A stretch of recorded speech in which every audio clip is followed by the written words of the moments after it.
Hi, everyone. I'm immigration lawyer John Khosravi coming to you live from Los Angeles, California in our weekly session every Tuesday at 4 p.m. Pacific time, 7 p.m. Eastern. Today is Tuesday, July 29th.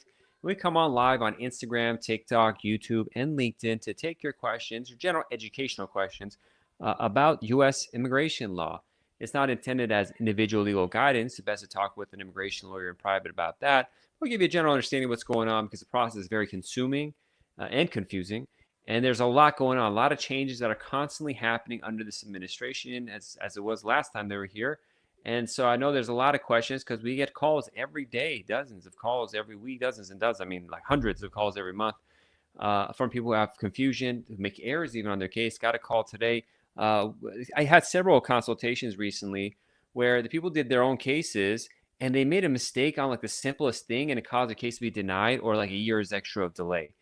And it's kind of like they did the hard stuff that people are like, oh, it's difficult. They did that, but the simple stuff that happens all the time. And then it's like, well, how much is it worth to have an attorney to help you do it?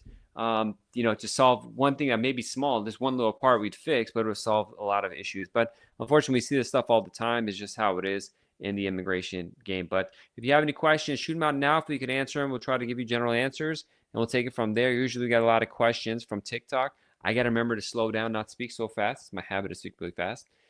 Texas on TikTok says, traveling with 10-year green card, is it safe to? Generally, 99% of the people, 99.9% of the people who have green cards could travel.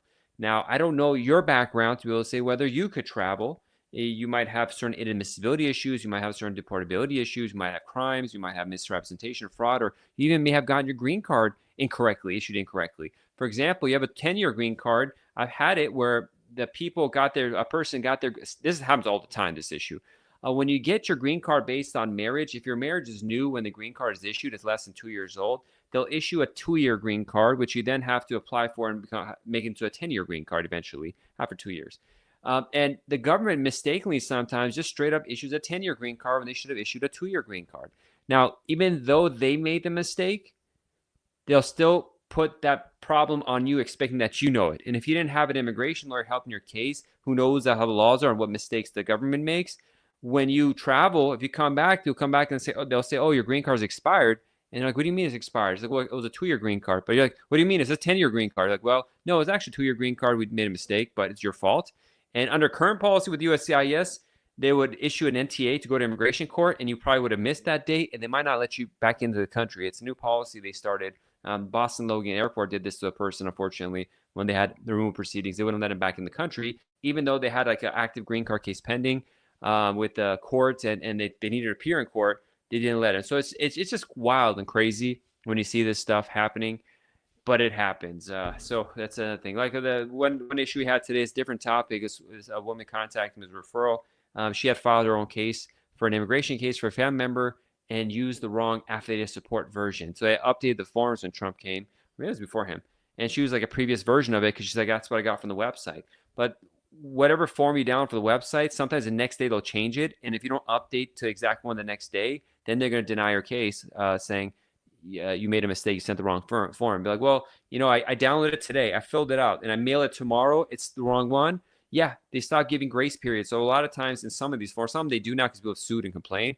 But sometimes they'll say, okay, in 2 months, this will be a new form, so it'll be repaired. So yeah, at least you know, but sometimes they don't, especially under this administration. And Biden was doing this kind of stuff too. So it's just a nasty situation when it comes to U.S. immigration law and how this system works. But that's, as long and short, the answer to your question. Is traveling with a 10-year green card safe or not? Mario on Instagram asks, any updates on Islamabad embassy? No good updates. It's just things are pending. I don't have anything actively to tell you on that one. If you go to the new website that the Department of State created, you type in DOS visa, what is it called? DOS IV tools. I was going to share my screen, but it'll get too complicated and I'll get distracted. But there's a website where you could put in what kind of case you have and which embassy you're dealing with. And it'll give you estimated times of how long it takes to get an interview appointment once you're documentarily qualified. To be documentarily qualified is when the National Visa Center, as part of the Department of State, approves your initial documents. And the timelines they have here is when your interview is going to be scheduled, not when the interview is, because they may schedule an interview for 3 months in the future. But right now in Islamabad, for immediate relative cases, parents of U.S. citizens, minor children of U.S. citizens, and spouse of U.S. citizens, they're saying that they're scheduling interviews for cases that were documentarily qualified in October 2024 in Islamabad. If you're doing a family-sponsored case, other kinds of relatives, it's January 2012. And if you're doing an employment-based case, you got a green card based on employment. The documentarily qualified date is December 2023, when those people are starting to get interview notices. Now, this doesn't move up month by month. Just for a couple months, it might be stalled right there. So there's no consistency in that. But I think that pretty fully answers your question about these timelines. Now, when you're dealing with the embassy like Islamabad, many times, maybe most of the time, people will be subject to a thing called administrative processing. This says that after your interview, we need to do more background checks on your case. And so that becomes a major issue because it might be a week's worth of background checks. It'd be 2 years of background checks. And one more note on Islamabad is that up until 2 or 3 months ago, you didn't need to get police certificates from Pakistan. The U.S. didn't accept that as a document. But they just, without telling anybody, updated the system saying police certificates are now available from Pakistan. You need to get those. So be prepared for that. I know a lot of people probably got them anyways, even though it wasn't needed. But that's a new requirement. Before, we didn't get them. We told clients not to bother. But then we did a check and saw that they had just recently did it. I went to the Wayback Machine. This is a way to check government websites, just websites in general, historically. And so I went and checked the what's called the visa reciprocity page for Pakistan. It's kind of technical, but it's a page where it writes this stuff. And I saw, yeah, and like in March it wasn't the case, April wasn't the case. All of a sudden in May they changed it without telling anybody. But that's how the government works. Lil Bob asks, how long do we have to wait on R1 to apply for a green card? I'm Canadian, thank you. Well, it depends on what kind of green card you have. I'm guessing you're doing a religious worker green card. Having said that, Lil Bob, I don't handle religious worker green cards. They're backed up. It's EB4 category, so I don't want to get into a case that I don't handle, but it's backed up. Kata says, got it through DB lottery, no criminal history. Well, congrats. Now, one issue we see with people who win the green card lottery is that one of the main requirements is that the application you submit first in the lottery have absolutely no errors on it. I mean, absolutely, almost absolutely. And if you do, sometimes they'll issue the green card, but then years later, they'll figure it out when you're filing for citizenship in particular, and you'll lose your green card potentially. So, I don't know enough about you, Kata, so I'm not allowed to give individual legal guidance here because you're just a person on the internet, so I can't create an attorney-client relationship. You're probably okay, but I just can't say that because I haven't sat down with you, reviewed your DS-260, reviewed your personal background, or if you did adjustment of status, all your immigration history, your birth certificates, marriage certificates, passports. We got to check all this out before you start advising on something like this. Again, most people are not going to have issues, but I can't tell someone on the internet yes or no on that because I just don't have an attorney-client relationship with them. I can't sit and talk with you to make sure. No Parking says, hello, how long is adjustment of status for U.S. citizen parents if they're in the United States? Anywhere from 4 or 5 months to 10 or 15 months on average. It could be longer, and it could be shorter. AJ says, what about VAWA self-petitions? Are they safe? There's no safety. They've said that we're taking away deferred action for VAWA. So people, historically, if they have a green card case pending, they wouldn't put emphasis to, they wouldn't try to pick them up unless they have some sort of criminal history or into issues like that. But now they're saying we don't. Now, they're probably not going to go after people that much like that, but if they caught up in a raid, they will. But who knows? It's easy picking. Forget VAWAs. People know where the address is. ICE does and all this kind of stuff.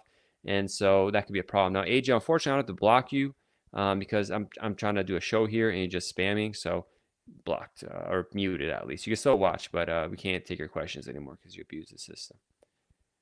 Gymnast asks, how long does it take to do a motion reopen with DHS?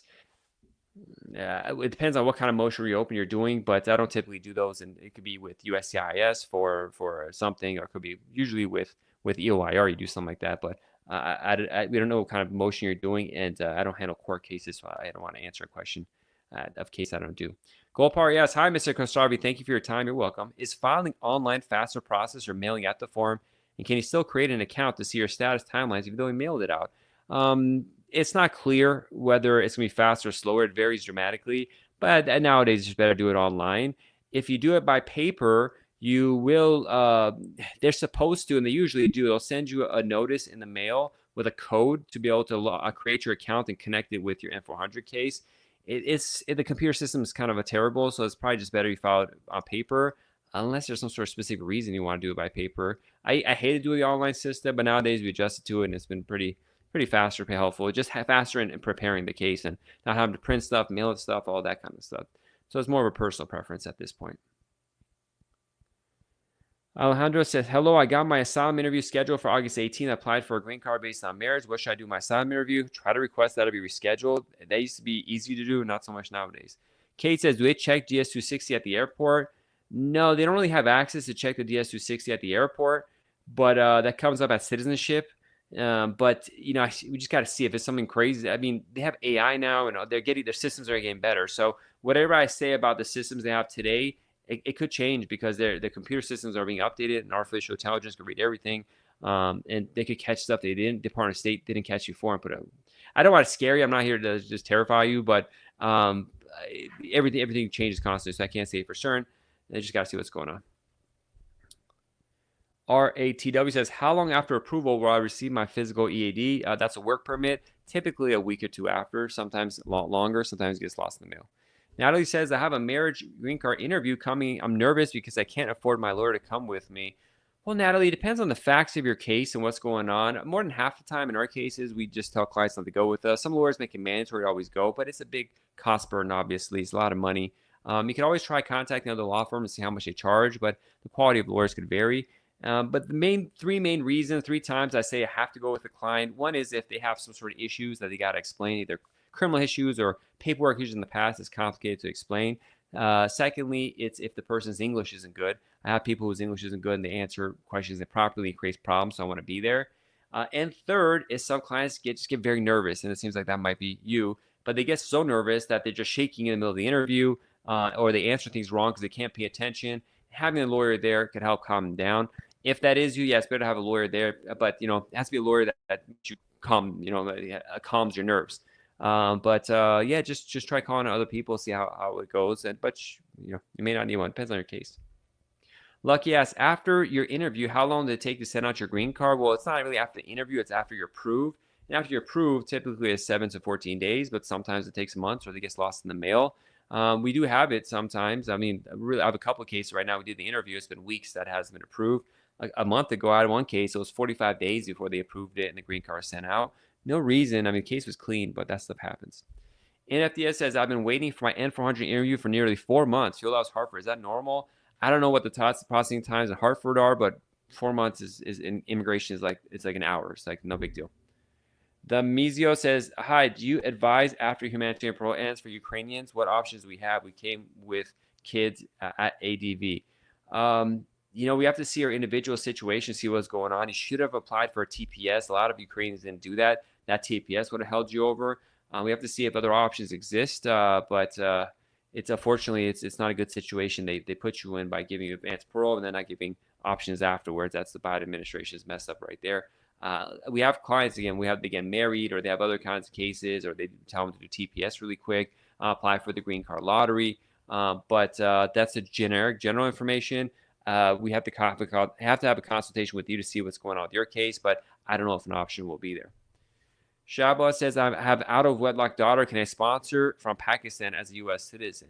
We need to be able to, show the relationship is real. So even if you're out of wedlock, you got to figure out ways. They may require a blood test, but show association with the spouse, adding to the birth certificate, having evidence of continued relationship, sending money. But again, that kind of case, it may request a blood record or that kind of thing to show relationship.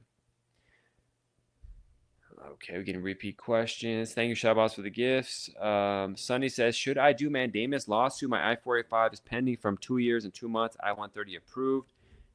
Did you do an interview for your I-485? If it's pending that long, you can always give it a try. I'm always kind of hesitant to do lawsuits on a case like an I-485 unless we know the case is really solid, because they just might come back and deny it, and that creates more problems. So I need to see more information. What is the basis of the I-130? What is your personal background? What was said in your I-485? Did you have an interview or not? Why would they, try to find reasons why they would hold it, what issues exist. If the I-130 was approved, that's surprising, but you may have personal background issues. I'm not sure what country you're from, where you're born in, how your documents are. So I really can't advise that, but I got to analyze it. But that's the best answer of that I can't say here.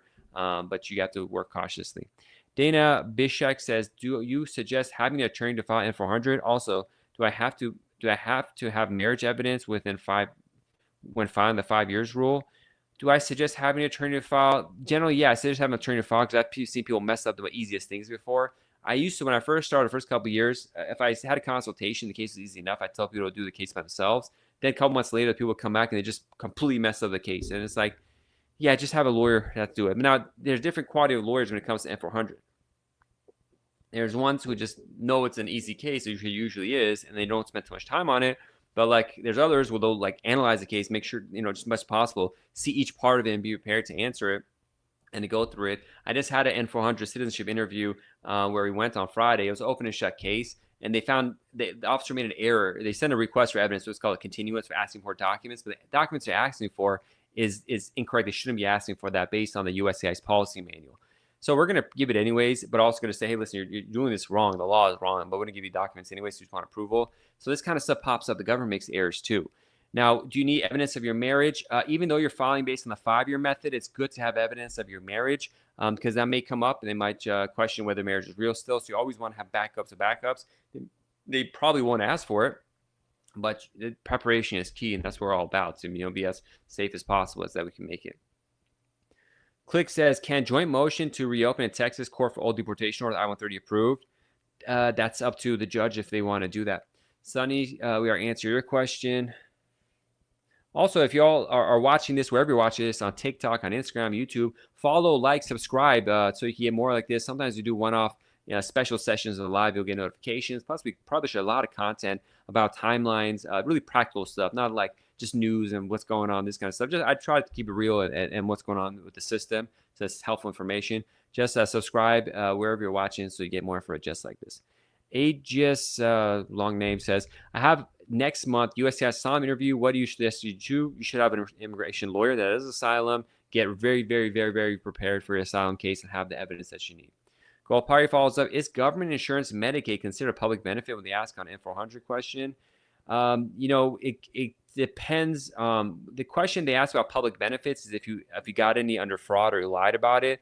So I got to see what you submitted your question for Medicaid on the form. And most people don't have that or don't know what they did, so it's hard to answer. But it can be considered a public benefit, but it depends on a lot of factors and stuff. Normally, they wouldn't enforce this, but that's something that's going to be enforcing a look at in the future. SJ says, are you going to get a removal of conditions interview if you file now? Are you going to get a removal of conditions interview? Not necessarily. I just had one approved, and I have another one that was a very clean case scheduled for interview next month. So it just varies depending on the case and the government. Andy Shakil says, is there any chance to get the tourist visa if married to U.S. citizen and not filed for a petition? I've seen it happen before. If people come to me and want to hire me to do the work for them, I tell them ahead of time it's a strong likelihood it's get denied. But people have come to me here and they're like, well, we're on a tourist visa. How do we stay longer or something like that? And so I'm like, oh, you got to approve? They're like, yeah. I'm like, okay. I've had it with I-130s pending and be approved. So it's not impossible, it's just unlikely. Lowball follows up. I didn't have my passport stamped on initial entry for work. Should I ask them to stamp it next time? They don't stamp passports anymore when you're coming to the United States. I'm not sure if you ask they'll do it or not, but to streamline things, you have to go get your online I-94. It's something I recommend. Anyone who's not a green card holder or citizen coming into the United States lawfully has to get an I-94 issue. It's a record of entry. And you could, that's supposed to be automatically done if you're coming at an airport. And you have to go to the CBP. If you type in I-94, I-94 on Google and put your passport info, you'll see it. You got to go check that every time you enter. Now, if you come through a land border, they won't issue that unless you pay money for it. So a lot of people don't have that. That evidence of lawful entry is really important. And little Bob, thank you for the gifts. Gibral says, hey, is I-765 based in C8 still 5 years? They're going to be decreasing the issuance based on the big, beautiful bill that was passed. So that's going to stop. Click says, can joint motion rate answer your question, Click? Bill says, can I move to Minnesota for work while my asylum case is in California and still keep in California? Whenever you update your address, you have to update it with USCIS. 100% mandatory. Don't ever not do that. And when you move, the field office you're dealing with moves as well. So make sure that's updated properly with the field office. It gets kind of tricky to do that, how to do it. Work with the immigration attorney to get that done. Nezdekor says, may I apply for citizenship as a resident 2 years and 9 months, married to a U.S. citizen? If you satisfy the requirements of having married and lived with a U.S. citizen for 2 years, U.S. citizen spouse for 2 years and 9 months after getting the green card, you could do that. Now, there's other requirements you have to satisfy. There's a physical presence. There's a continuous presence. So out of that almost 3 years, you have to have half that time physically in the United States, not have long absences outside the United States, plus a whole list of other issues or problems you could have: not voted without problems, not have tax issues, not have criminal history. Those are the big ones we see. But there's a lot more. But if you have satisfied all those, yeah, you could do that 90 days before the 3-year mark. Not necessarily 2 years, 9 months. Sometimes it's 1 day up or down. So technically it's 90 days before the 3-year mark. Hey, Mr. Khosravi, what do you think is going to happen to people after the new travel ban rule from Iranians who won the lottery and want to come to U.S. with a student visa? Well, there was a lawsuit, I think, started for those with the diversity visa lottery from Iran. Honestly, I don't think they're going to win. I think they're not going to get it. That's it, fortunately. Sweetness says, are second interviews typical for adjustment of status, AOS marriage-based? Any advice? No, they're not typical. That's a disaster if you have a second interview. 100% get immigration lawyer, practice the interview. It seems you didn't do well in your first one. 9 out of 10 times, that's the reason. So it's a very bad thing to have a second adjustment of status marriage interview. You need to prepare very well for it. Sim says, is N600, even though I only lived for 8 months with parent while under 18, lived abroad since? N600 is for getting a certificate of citizenship to show you're actually a citizen. And if you're a green card holder residing with the U.S. citizen parent under the age of 18, then you could get it. Now, you need evidence that you're residing with that parent that's a U.S. citizen while a green card holder under the age of 18. What does residing mean? How long does that mean? There's no exact answer to that. The more, the better. I've seen cases where the embassy would deny their passport later at renewal because they say you weren't residing enough. So we have to see the whole big picture of your life, have it documented and all that kind of stuff, and take it from there. If you want to schedule a consultation, go to jqqlaw.com/contact. That's jqqlaw.com/contact. SJ follows up, what if the I-130 is approved and I-485 denied? Does the approved I-130 stay on your file and roll over future? Yeah, you could use the approved I-130 to do another adjustment of status or whatever you need to do. It doesn't disappear if it's approved per se. Lucy says, does ICE approve military deferred action for detained military spouses? It's not ICE that does it. It's the USCIS local field office that does parole in place. I think that's what you're talking about, deferred action for military spouses. Deferred action, yeah, ICE could do that. You probably would think about parole in place, but deferred action, ICE could do that too. You're welcome, though, Bob. Mo asks, do you still have to apply for removal of conditions even after becoming a citizen?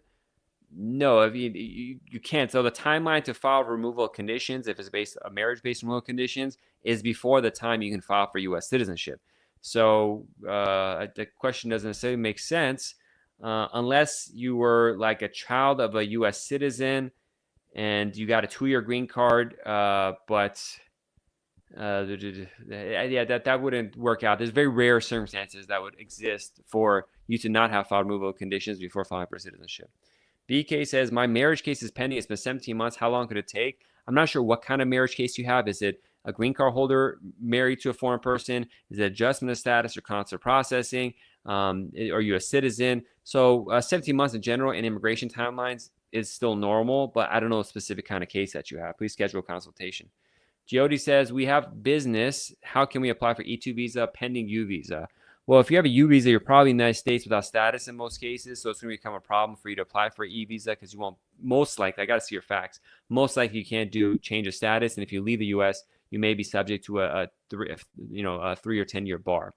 But if you satisfy the requirements, you can file for E visa, but there's a bunch of procedural hurdles that might be problematic for you. Dino says, it's hard to get a work permit as an HVAC technician in the U.S. That's not how it works.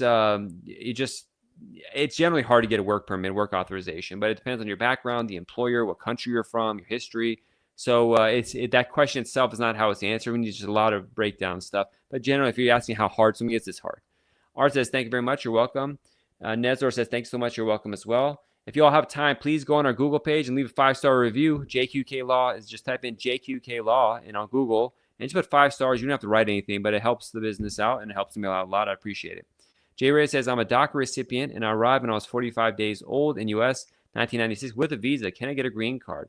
Well, if you have that evidence of lawful entry, that helps you the first steps, but can you get a green card? Well, that depends on what the basis is. If you don't have a removal set up and you have any criminal history and admissibility issues, and you marry a citizen, maybe, but there's just so much information that needs to be known before you do that. AB says, is it possible to move? I don't know what your previous question was at this point because I lost track, so I'm not sure what it's reference to. Mohammed says, could you explain a bit about day one CPT? Well, when you're going to school as an F1 student, you're allowed to work in some conditions. CPT is curricular practical training, meaning while you're going to school, you could do some work that's related to your studies. Day one CPT is a special one where you might have a first semester right when you start school that also requires you to get work experience. So the school issues day one CPT. Now, it's a controversial thing. The government wants to shut it down because it makes a potential easy way for fraud where schools open up and they just give out work permits willy-nilly. But for the most part, it's not the case, and most schools are giving legit degrees and people have to attend and stuff like that. But day one CPT potentially may allow you to work as soon as you start school. Joey, we have a business. How can we answer your question? Does ICE approve your answer your question? I'll repeat questions popping up. You're welcome, Sim. Lola asks, it's been 10 years. My husband has I-130 appointment from his mom. My husband passed before approved. Can I benefit? I have to see the case. There's a program called humanitarian reinstatement where potentially someone else, actually your husband passed. I don't think it happened. It's if the petitioner passed. So I don't know if something happened. Most likely not, but I have to think about it and stuff. But I'm not positive. Something I have to have a consultation I'll look over. I think the answer is unfortunately that you can't do anything. But I haven't dealt with that scenario in a while, so I don't remember off the top of my head. Gold Party says, thank you, Mr. Sarabi. Is it required to show bank statements or any other proof or ties to the U.S. when applying for citizenship when he didn't have jobs and didn't file taxes due to illness or 5-year rule?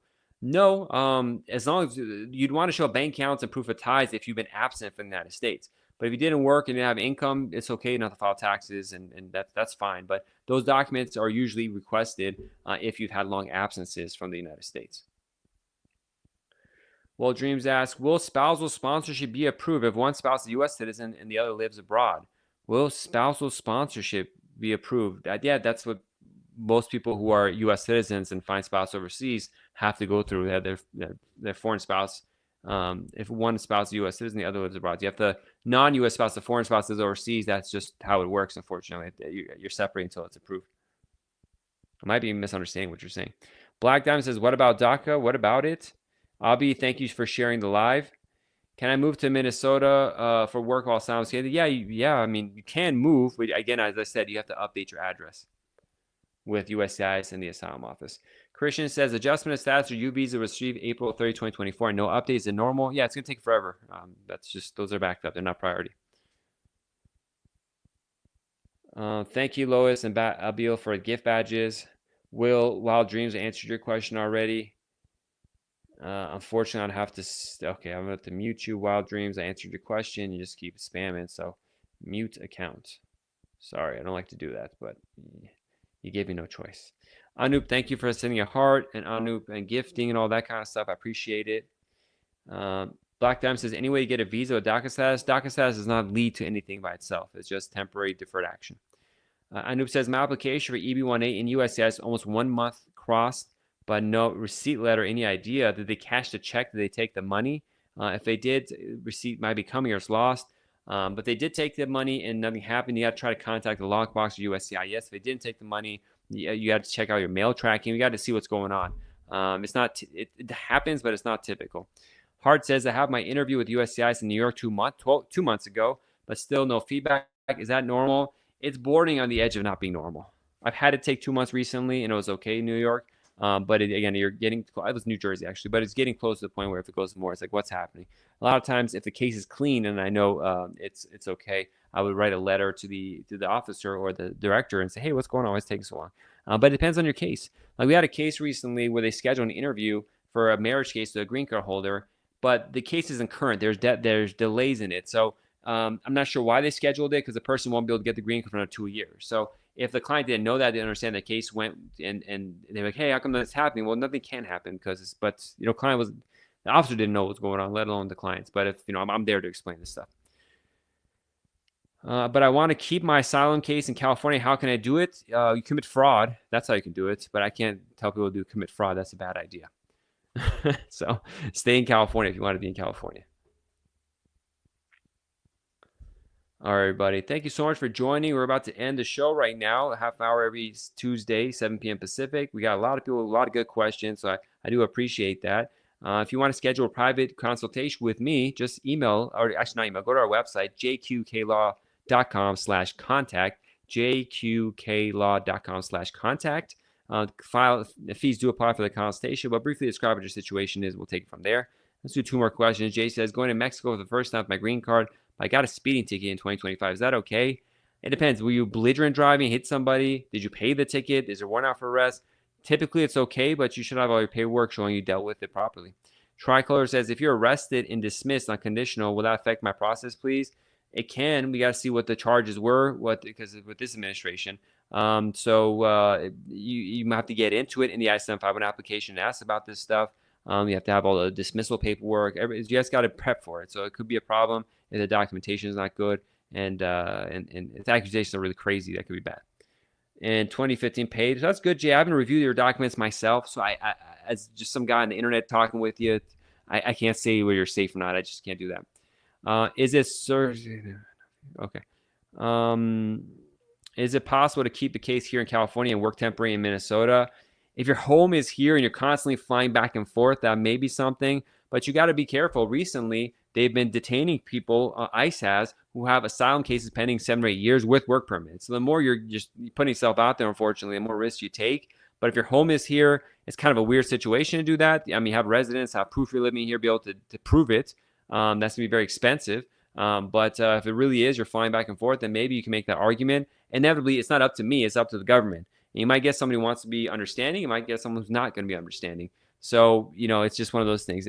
Immigration isn't like a math. It's not 2 + 2 is 4. It's just like 2 + 2 is whatever the answer is, whatever the officer wants it to be.